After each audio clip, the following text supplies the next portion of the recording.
그런데도 목사님은 계속해서 할 수 있는 모든 것을 다 동원해서 이 고인이 이런 분이시다 그러면서 고인을 계속해서 칭찬하고 찬사를 했습니다.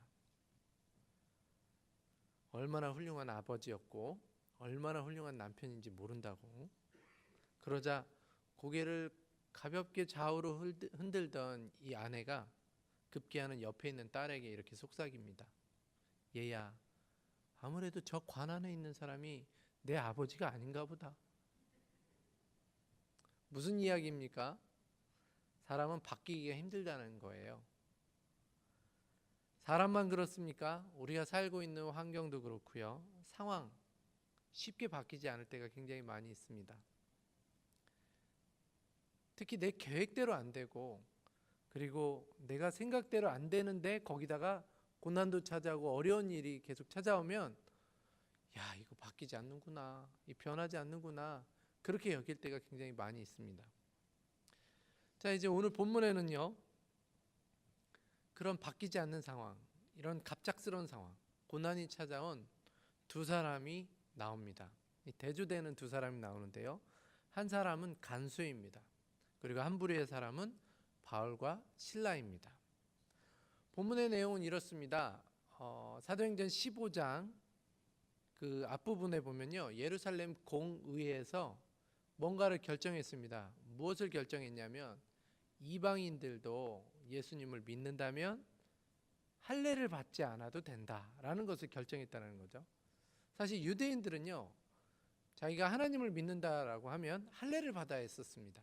그런데 이방인들이 이제 할례를 받지 않은 성인 이방인들이 예수님을 믿겠다라고 하면서 신앙 고백도 하고 세례를 받으니까 이거 할례를 받아야 되냐 말아야 되냐 이런 문제가 이제 대두됐던 거죠. 그런데 마침 예루살렘 공의회에서 이방인들은 할례를 안 받아도 된다. 아니, 앞으로 모든 사람들은 예수의 이름으로 예수님을 믿는다라고 고백하고 세례를 받으면 됐지, 할례를 받으면 할례를 받지 않아도 된다라고 결정을 하게 됩니다.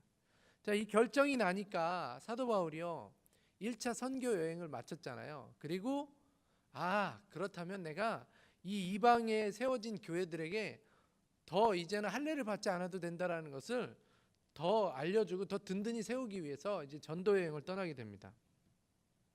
먼저는 1차 전도 여행 때 세워진 그 교회들을 돌아보고요, 이제는 조금 더 소아시아 지역을 복음을 더 확장시켜서 전해야 되겠다, 2차 전도 여행은 그렇게 해야 되겠다라는 마음을 품고서 이제 전도 여행을 떠나는데, 그런데 성령께서 바울의 이 계획을 바꾸신다라는 게 오늘 본문의 6절 말씀입니다.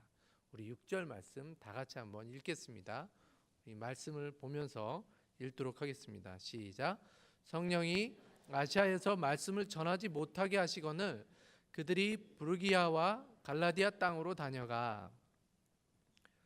성령님이 아시아에서 복음을 못 전하게 못 가게 막으셨다는 거예요. 그런데 밤중에 이제 사도 바울이 환상을 보는데요, 마게도냐 사람들이 이쪽으로 오라는 환상을 보게 됩니다. 그래서 그가 마케도냐로 이제 2차 전도 여행을 떠나야 되겠다, 지금까지 했던 내 계획보다는 성령께서 막으시고 하나님께서 이런 환상을 보여주셨으니까 내가 그렇게 해야 되겠다 해서 2차 전도 여행을 떠납니다. 그래서 마케도냐 지방의 빌립보 지역에 이르게 되는데요, 오늘 우리가 읽은 이 본문은요, 빌립보 지역에서 이제 복음을 전하는 가운데 일어났던 기적이고요, 또 일어났던 해프닝 중에 하나입니다. 빌립보 지역에 도착해서 사도 바울이 누구를 만나냐면 루디아라는 사람을 만나게 됩니다. 루디아라는 사람은요, 자주 장사였어요. 자주 옷감 장사. 이 사람은 유대인들을 좀 많이 접했던 사람이에요. 사실 그 지역이 유대인들이 많이 오는 지역이 아니었는데도 유대인들을 접했던 사람이다라는 기록이 있습니다. 그래서 하나님에 대해서, 여호와에 대해서 잘 알고 있었고 그들이 믿던 믿음도 잘 알고 있었습니다. 그러던 중에 오늘 사도 바울을 만나게 되면서 예수님이 이런 분이시고 예수님이 하셨던 일들을 이렇게 전해주니까 거기서 루디아가 변화가 되게 됩니다. 믿음이 생겨나게 되죠. 그래서 사도 바울을 붙잡습니다.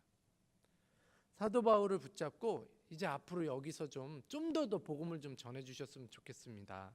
그래서 이 빌립보 지역에 이제 교회가 세워지게 되는데요. 이 루디아 아까 전에도 잠깐 얘기했지만 자주 옷감 장사였다라고 말씀드리는데요. 루디아가 사실은 모든 뒤에서 경제적인 뒷받침을 했던 거죠. 왜냐하면 예전에 제가 학부 때 김희보 교수님이 총신에 구약학을 했던 총장님도 하셨던 김희보 교수님이 이제 은퇴하셔서 강의를 하셨었는데요. 그때 이런 얘기를 하시더라고요. 우리나라가 백의 민족이라고 되게 좋아하시잖아요. 그것은 가난하다는 얘기입니다. 왜 그런 얘기를 하셨냐면 옷감에다가 염료를 통해서 염색을 해서 옷을 입는다는 것은 굉장히 부유한 사람들 또는 고관에 고위 간직을 있었던 사람들이나 그런 옷을 입을 수 있었다라는 거죠. 근데 우리나라는 백의 민족이다, 순결하다, 깨끗하다, 뭐 그런 걸 강조하기 위해서 그렇게 말을 하기도 했지만 어떻게 보면 가난한 나라였다라는 것을 이야기하고 있는 거다. 뭐 그렇게 웃기면서 얘기를 하셨던 기억이 있는데요. 자주장사는 그런 옷감 장사였어요. 그러니까 큰 대신들을 만났던, 오늘날로 말하면 강남에 있는 뭐 국회의원 또는 뭐 나라에서 이렇게 큰 일을 하시는 분들의 아내들이 명동에 와서 명품 같은 거 사가게 되거나 아니면 뭐 정말 남대문에 있던 한복집 큰 집에 와서 옷을 맞춰갔던 그런 집 주인이었던 거죠. 그래서 이 자주 옷감 장사였던 루디아는 자금을 많이 모을 수 있었던 겁니다. 그래서 그걸 가지고 사도 바울이 전도할 수 있도록 사도 바울에게 부탁을 했던 거고 헌신했던, 그래서 빌립보 교회가 세워졌던 그런 배경을 가지고 있는데요. 자, 이제 빌립보 교회가 그렇게 시작되어집니다. 그런데 빌립보 지역이 어떤 지역이었냐면 우상 숭배가 심했던 곳입니다.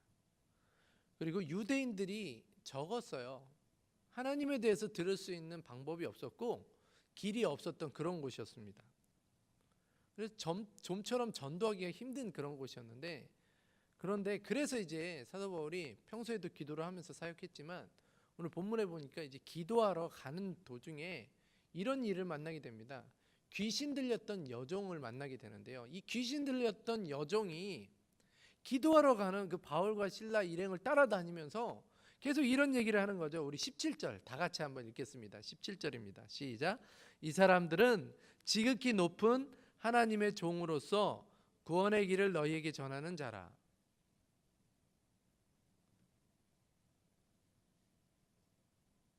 자, 우리 17절 그가, 우리 다 같이 읽겠습니다. 시작. 그가 바울과 우리를 따라와 소리질러 이르되 이 사람들은 지극히 높은 하나님의 종으로서 구원의 길을 너에게 전하는 자라 하며, 지금 사도 바울에게요, 사도 바울 일행을 쫓아다니면서 그 귀신 들린 여종이 이 사람은 하나님의 사람입니다. 이 사람이 지금 전하는 건 구원의 길이에요. 그러면서 막 옆에서 광고를 해주는 거예요.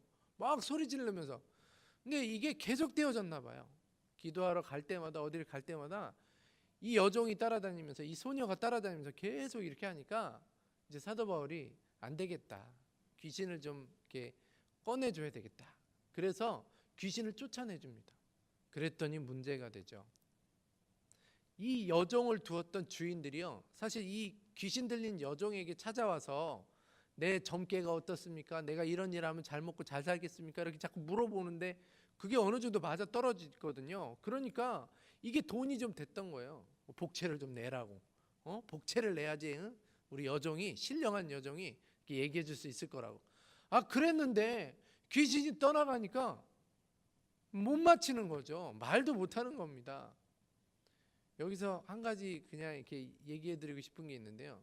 여러분, 점집에 가서 점을 보시면 가끔 맞을 때가 있습니다. 그렇다고 점집에 가시라는 얘기가 아니라, 그런 일들이 왜 일어나냐면 결국에는 그 궁극적인 목적이요, 귀신들이 그렇게 활동하는 이유가 우리가 하나님을 믿지 못하게 하기 위해서 그런 거예요. 헷갈리게 하기 위해서. 어떤 분이 참신인지 헷갈리니까, 그래, 요거 맞았네, 요거 좀 따라다니면, 복채를 좀 내고 하면 내 인생이 바뀌겠구나, 그 생각에 따라다니는 거예요. 아무튼 이 여종의 능력이 사라지니까, 주인이 돈벌이가 안 되니까 드디어 고소를 해서요, 사도 바울이 급기야는 감옥에 갇히게 됩니다. 매를 맞았다고 표현해요. 매를 맞고 감옥에 갇히게 되죠. 그를 든든히 잡아두라고 했더니 발에 착고까지 채우고 그를 가둬놓습니다. 귀신도 알아보는데, 사도 바울이 지금 어떤 일을 하는 사람인지, 어떤 능력을 가진 사람인지 알아보는데, 그런데 결국에는 복음을 전하고 기도하러 가는 그 사도 바울이, 그런 능력 있는 사람이 감옥에 갇히게 되더라는 거죠. 얼마나 억울합니까? 거기다가 든든히 지키라고 발에다가 착고까지 채워가지고 커다란 쇳덩이나 돌덩이에다가 다리를 묶어놔가지고 자유롭지 못하게 하는 겁니다. 하나님의 복음을 전했던 사람이에요. 하나님의 능력을 가지고 있는 사람이, 귀신도 그를 알아봤습니다. 그런데요, 이상하게도요, 감옥에 갇히게 됐대요. 또 이상한 일이 나옵니다. 그때 바울과 실라가요, 감옥에 갇히게 됐어요. 그런데 오늘 25절에 기도하고 찬양했다라고 말씀을 하고 있습니다. 우리 25절 다 같이 읽겠습니다. 시작. 한밤중에 바울과 실라가 기도하고 하나님을 찬송하며 죄수들이 듣더라. 지금 바울과 실라가 억울한 일을 당했습니다. 그것도 하나님을 위해서 일하다가 억울한 일을 당했는데, 귀신도 알아보던 그런 능력이 있던 사람인데 이런 억울한 일을 당했는데 기도했대요. 찬양했답니다. 거기다가 중요한 것은요, 우리가 이 기도할 때요, 조용하게 기도할 수도 있잖아요. 다른 사람들이 내가 창피할 수 있잖아요. 나 잘 나가던 전도자였고 막 잘 나가던 사람이고 막 지금도 막 손을 얹거나 막 사도 바울에서 막 나온 능력들이 막 있는데, 그랬던 사람들이 지금 감옥에 왔으니까 얼마나 창피할 수 있어요. 그런데 사도 바울이 이상하게 거기서 크게 기도하고 크게 찬송했다라는 거예요. 그게 본문의 25절 끝에 보면 죄수들이 듣더라. 감추고 한 게 아닙니다. 가리고 한 게 아니에요. 조그맣게 한 게 아닙니다. 크게 기도했다라는 거죠. 여기에는 뭔가 의도가 있겠구나라는 생각이 들지 않습니까? 계속 이상한 일들이 반복되어집니다. 자, 그런데요, 큰 지진이 일어납니다. 옥토가 막 흔들리고요, 옥문이 열렸대요. 착고가 풀렸답니다. 지진이 일어났는데 착고가 풀렸대요. 옥문이 열렸답니다. 이제 죄수들이 다 도망갈 수 있는 상황이 됐어요. 자, 그때 간수가 눈을 뜨죠. 자다가 졸다가 일어난 거예요. 보니까 죄수들이 지금 문도 열려 있고 죄수들이 다 도망갈 수 있게 된 거예요. 이 상황에서 간수는 아주 지극히 정상적인 행동을 합니다. 이 사람들이 하나라도 도망가면 나한테 죄를 물고, 또 특별히 여기 사형수까지 있다면 내가 죽을 수밖에 없으니까 차라리 내가 죽자. 칼을 꺼내서 죽기로 결단하고 죽으려고 합니다. 그런데 또 한 번의 이상한 일이 일어나죠. 사도 바울과 실라가 부르짖습니다. 죽지 마세요, 죽지 마세요. 우리 여기 그대로 있습니다. 좀 이상하지 않습니까?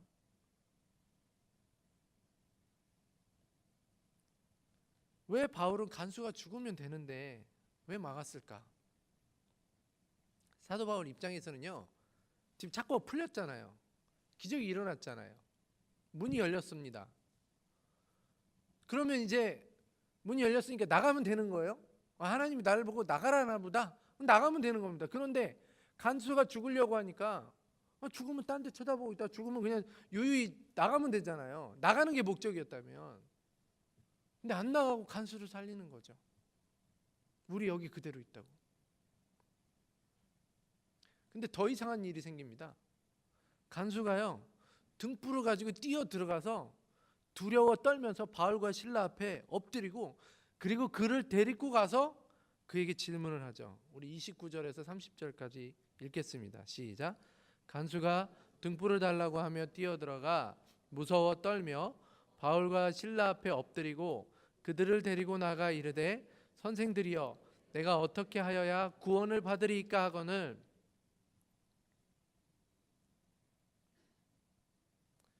여러분, 굉장히 중요한 지금 질문을 던지고 있는 겁니다. 그때 이 말을 듣고 사도 바울이 이렇게 얘기합니다. 주 예수를 믿으라. 그리하면 너와 내 집이 구원을 얻으리라. 여러분, 이상한 일이 지금 3번 계속 반복되고 있습니다. 그런데 왜 이런 이상한 일이 일어났는가를 오늘 마지막에 이 간수의 질문과 그리고 사도 바울의 대답을 통해서 알 수 있게 되는데요. 왜 본문에 이런 일들이 일어났는가? 왜 사역자가 고난을 당하는가? 그리고 그 가운데 왜 귀신 들린 여종을 만나고 그 여종을 고쳐주게 되는가? 그렇게 좋은 일을 했는데 왜 감옥에 갇히는가? 그리고 왜 그가 그렇게 감옥 속에서 조용히 하면 창피해서 조용히 기도해야 되는데 찬송하고 기도할 수밖에 없었는가? 그리고 그가 그렇게 했더니 지진이 일어나서 옥문이 열리고 착고가 풀렸는데 간수가 죽으려고 했는데 왜 간수의 죽음을 막았는가? 아까 전에 말씀드렸던 대로 두 대조되는 부류의 사람들이 나온다고 말씀드렸습니다. 첫 번째 사람은요, 간수. 두 번째 사람은 바울과 실라라고 했습니다. 첫 번째 부류의 사람은요, 지극히 세상이 말하는 정상적인 사람입니다. 자기가 추구한 대로 살고요, 자기가 계획한 대로 살다가 괴로우면 막 술도 마시고 힘들어하는 거죠. 그리고 이거 도저히 안 되겠다 싶으면 야반 도주 도망가든가 아니면 죽든가 뭐 그런 일들을 하는 사람입니다. 우리가 살고 있는 세상 속에 있는 대다수의 사람들이 아마 이런 결정을 하거나 이런 선택을 하며 살아가는 사람들일 겁니다. 그런데 두 번째 부류에 나오는 바울과 실라는 좀 다른 사람들이었습니다. 이 사람들은 궁극적으로 복음을 전하는 일들, 복음을 나타내는 일들만 하기 위해서 살아왔던 사람들인 거죠. 그들이요, 귀신도 알아보는 일을 했던 사람인데 감옥에 갇히게 됐을 때 이곳에 하나님의 일하심이 있구나라는 생각을 가지고 있던 사람입니다. 그러니까 거기서 창피하지 않고요, 하나님께서 날 여기다 보내주셨는데 라는 마음으로 더 크게 기도하고 찬양했던 거죠. 기적이 일어났습니다. 그런데 기적이 일어났는데요, 간수가 죽으려고 하자 간수를 말리게 되죠.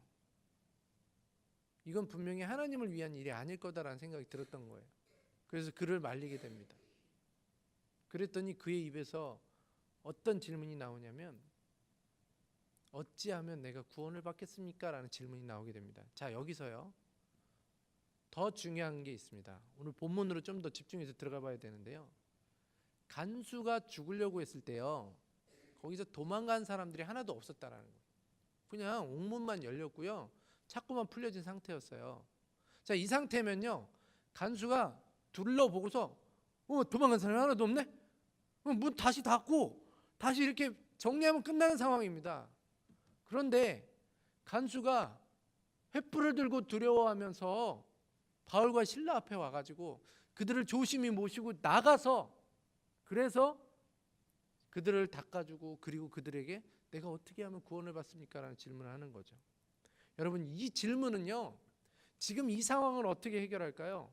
지금 옥문이 이렇게 흔들리고 이렇게 기적이 일어나는데 내가 어떻게 하면 좋겠습니까?